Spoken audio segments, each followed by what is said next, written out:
com a nivell particular, fico el meu propi mea culpa. Durant molts anys vaig creure que era progrés ruixar amb herbicides, amb insecticides.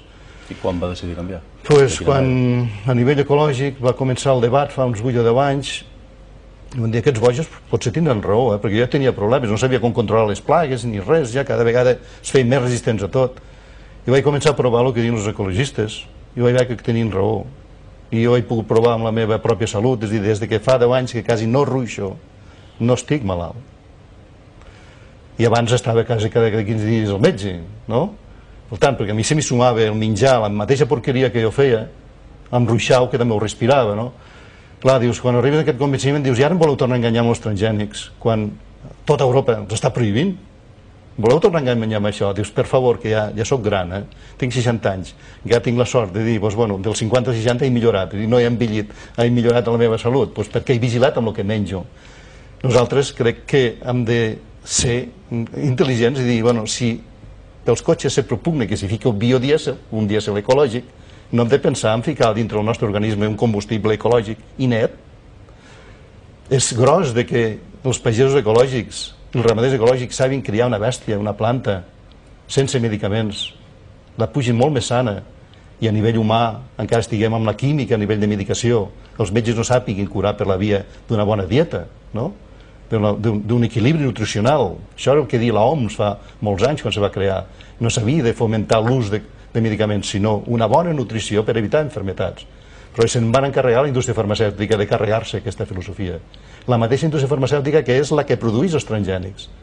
És a dir, la indústria farmacèutica, el nostre convenciment és que està emmalaltint a la gent per tindre negoci després amb els seus productes medicamentosos, no?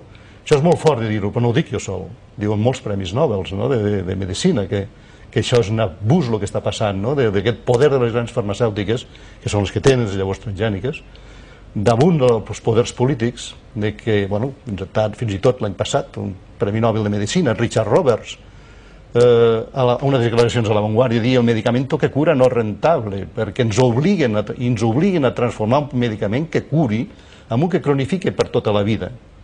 Clar, diu, si això és així, què fan els polítics, no? Clar, aquell home li preguntava, però això és molt fort. Diu, sí, però vostè no sap que els grans aparells polítics americans i europeus estan financiats per aquestes indústries farmacèutiques, que són les que controlen el món, no? Aquesta intuïció és d'alguna manera posant en paral·lel el fet que les pròpies firmes que produeixen aquests transgènics, algunes d'elles són grans farmacèutiques. D'alguna manera també li diré una cosa, no fa tant, es veia molt en els camps realment les propagandes d'aquestes empreses farmacèutiques i ara no es veu tant. Què vol dir? Que hi ha menys declarats, que no n'hi ha tants, que la majoria són d'aquests contaminats que vostè deia amb una part. Què passa amb això? El pagès és conscient, encara que segueixi sembrant transgènics, que és una vergonya fer el que estem fent. I per tant se dona vergonya ja de ficar aquells cartellets de propaganda de Novartis, de Monsanto, de Pioneer, perquè sap que el que està fent no és correcte, no?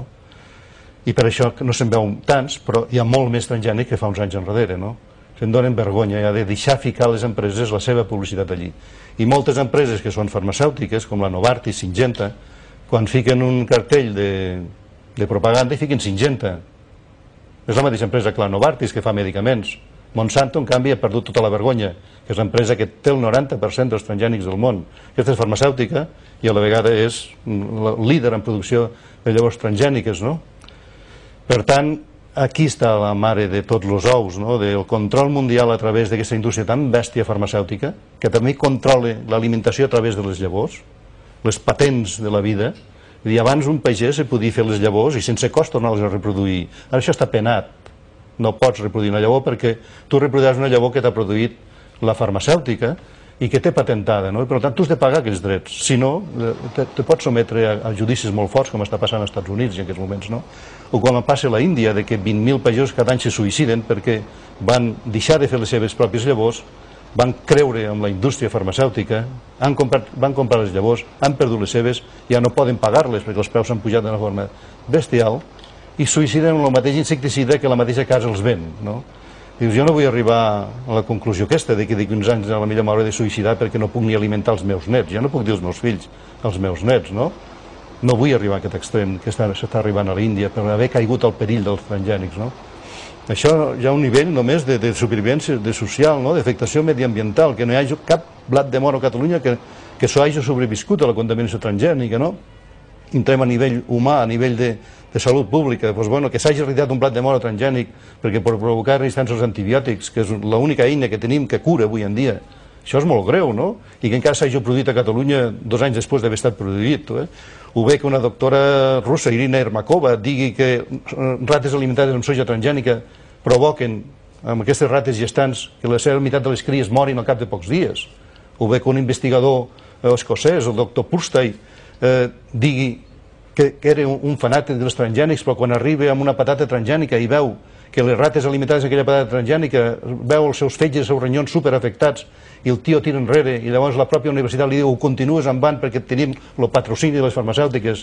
Clar, tot i això es diu que no està del tot demostrat. Sí que hi ha veus que realment ho critiquen, no? Però que no està del tot demostrat l'afectació directa en persones, no? Una afectació directa perquè et mati no, a llarg plaç sí. Purstay, investigador escocès, que era un home pro-transgènic, quan va veure que això era un perill va tirar enrere, no?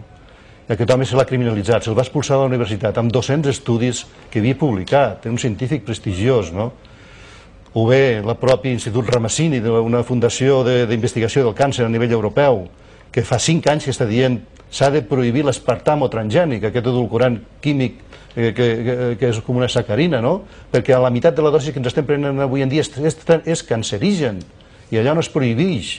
Però sí que es prohibeix, per exemple, una planta preciosa que es diu Stevia rebaudiana, aquí a Europa està prohibida i que és una glòria per tots els diabètics perquè els faria innecessària molta insulina transgènica, però clar, això afectaria el negoci d'aquesta màfia farmacèutica de les insulines transgèniques, dels aspartamos transgènics. Clar, fer una molècula sintètica és molt barat per unes poques empreses i és un gran negoci.